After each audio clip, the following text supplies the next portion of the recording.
Hi hello Jayadev YouTube channel. நம்ம இப்போ ஒரு சின்ன ஸ்டோரி பார்க்கலாம். ஒரு கிராமத்தில் ஒரு புத்தர் தங்கியிருந்தாராம். அந்த புத்தரை பார்க்கறதுக்கு நிறைய பேர் வருவாங்களாம். அதே மாதிரி ஒரு டைம் ஒரு இளைஞன் வந்தானாம். ரொம்ப தூரத்திலிருந்து நடந்து வந்தானா. அவன் என்ன பண்ணானா, அந்த புத்தரை பார்த்த உடனே கதறி அழுக ஆரம்பிச்சிட்டானாமா. அவன் அழுது முடிக்கிட்டுன்னு சொல்லி புத்தர் எதுவுமே பேசாமல் அமைதியாக இருந்தாராம்.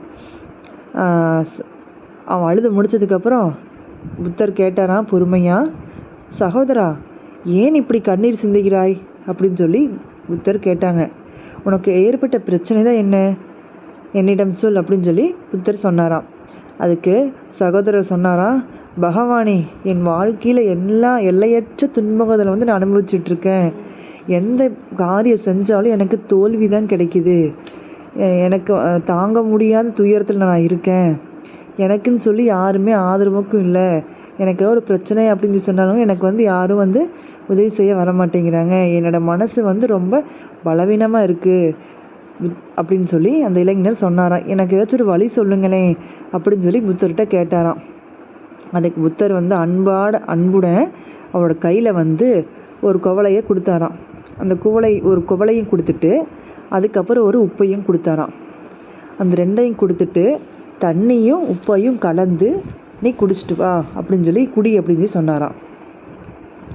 உடனே அந்த இளைஞன் என்ன பண்ணானாம்மா, அந்த குவளைக்குள்ளே அந்த உப்பை போட்டு நல்லா கலக்கி குடித்தானா. அவனால் ஒரே ஒரு வாய் தான் குடிக்க முடிஞ்சுது. அதுக்கப்புறம் குடிக்க முடியல. ஏன்னு பார்த்தீங்க அப்படின்னா அந்த உப்பு ரொம்ப கரிக்க ஆரம்பிச்சிருச்சு. புத்தர், என்னால் இந்த தண்ணியை ரொம்ப குடிக்க முடியல, இது ரொம்ப கரிப்பாக இருக்குது, என்னால் இதை குடிக்கவே முடியல அப்படின்னு சொல்லி இளைஞன் சொன்னாராம். அதுக்கப்புறம் புத்தர் என்ன பண்ணாராம்மா, அங்கே ஒரு குளம் இருக்குது இல்லையா, அந்த குளத்துல போய் இந்த உப்பை போட்டு கலந்து தண்ணி கலந்து அந்த தண்ணி எடுத்து குடி அப்படின்னு சொல்லி சொன்னாராம். இளைஞன் என்ன பண்ணானாமா, அந்த குளத்துக்கு போய் அந்த உப்பை கரைச்சி அதுலேருந்து தண்ணி எடுத்து குடித்தானா. போதுமான அளவுக்கு தண்ணியை குடிச்சிட்டு புத்தர்கிட்ட நான் குடிச்சிட்டேன் அப்படின்னு சொல்லி சொன்னாராம். எனக்கு இந்த குளத்துல உப்பு கரையே எனக்கு சுத்தமாக தெரியல அப்படின்னு சொல்லி இளைஞன் சொன்னாராம். அதுக்கு புத்தர் சொன்னாராம், நான் ஒரு சின்ன குவளையில் போடுறதுக்கு உப்பு அளவும் ஒரே அளவு தான் கொடுத்தேன், அந்த குளத்துல போடுறதுக்கான உப்பு அளவும் ஒரே மாதிரி தான் கொடுத்தேன். ஆனால் உன்னால் குவளையில் போட்டதை குடிக்க முடியல, குளத்துல போட்டது என்ன உன்னால் குடிக்க முடிஞ்சுது. அதற்கான காரணம் என்னன்னு சொல்லி புத்தர் சொல்லறாராம். நான் உன்னை குவளையில் தண்ணி கொஞ்சமாக தான் இருக்கும், நீ உப்பை போட்டு குடிச்சின்னா அது உனக்கு உப்பு அதிகமாக தெரியும். குளம் ரொம்ப பெருசு, அதில் நீ உப்பை போட்டனாலும் அதோட கரிப்பு சுவை நம்மளுக்கு தெரியாது. நம்மளுக்கு இருக்கிற கஷ்டம், துன்பம், துயரம் எல்லாமே உப்பு போல தான். நம்மளுக்கு அது எப்பவுமே நம்ம தொடர்ந்து வந்துக்கிட்டே தான் இருக்கும். இதை நம்மளால் தவிர்க்கவே முடியாது. ஆனால் நம்ம என்ன செய்யலாம், நம்ம மனசு பெருசுப்படுத்தலாம். நம்ம மனசு பெருசாக இருந்துச்சு அப்படின்னா நம்மளுக்கு துன்பங்கள்லாம் எப்படி இருக்கும், பெருசாக தெரியாது.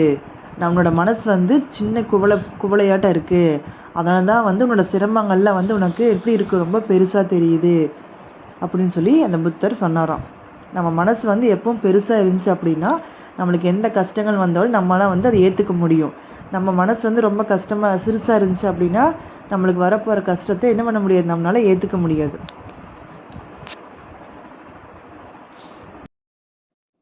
This video is sponsored by Buy Moto eShopping.